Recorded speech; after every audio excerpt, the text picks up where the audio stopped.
Hey, if you live in Taylor, Michigan and have a dog, you're probably trying to figure out how to find the best trainer, right?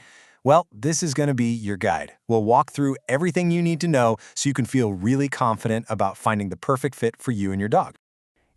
Having a dog in Taylor is awesome. Just think about walking the trails at Heritage Park, or even just hanging out in your own backyard.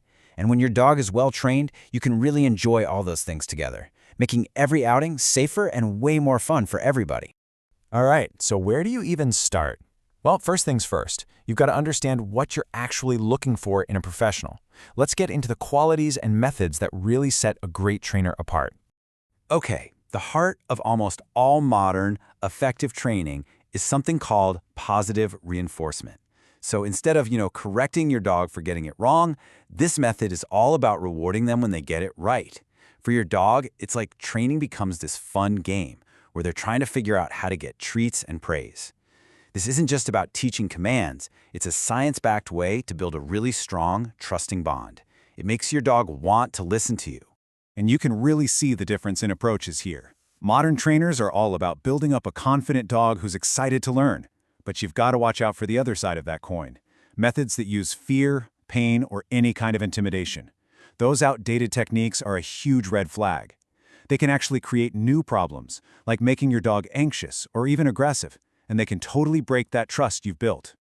Now here's something to look for. Certifications. While no one is legally required to have them, they really tell you a lot about a trainer's dedication. Things like a CPDT-KA or a KPA-CTP, they show that a trainer is serious about their education and professional standards.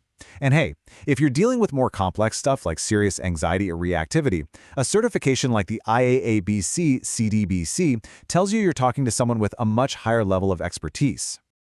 Okay, so once you've figured out the training philosophy you're looking for, the next step is getting practical. We're talking about choosing a program that actually works for your dog, your lifestyle, and of course, your budget. So, let's talk money. This chart gives you a pretty good ballpark for costs right here in the Taylor and Wayne County area.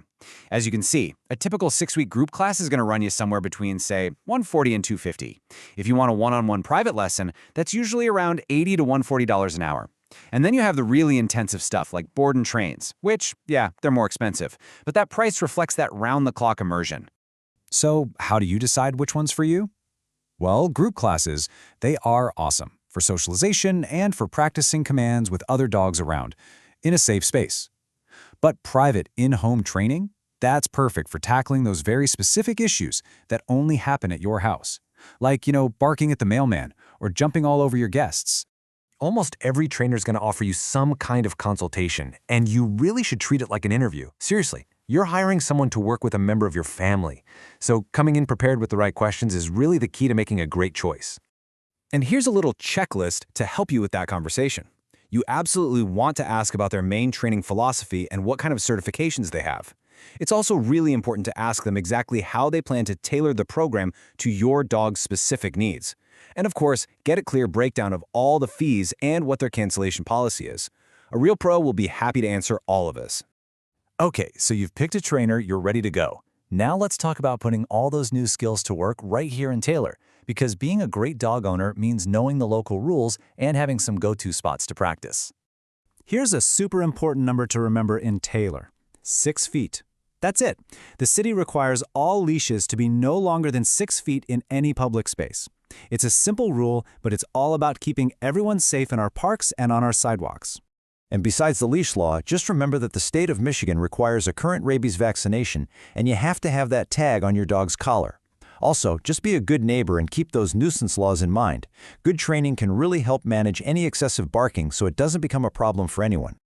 So where can you go to practice all this great new training? Heritage Park is an awesome spot for working on that loose leash walking. And if you want to change your pace with some new sights and smells, the on-leash trails at nearby Lower Huron Metro Park or Lake Erie Metro Park are fantastic choices for helping your dog learn to focus with more distractions around. When you invest in the right training, it just opens up so many doors. It means way less stress for you and a much happier, more confident life for your dog. We wish you the best of luck in finding that perfect trainer and getting out there to enjoy everything Taylor has to offer together.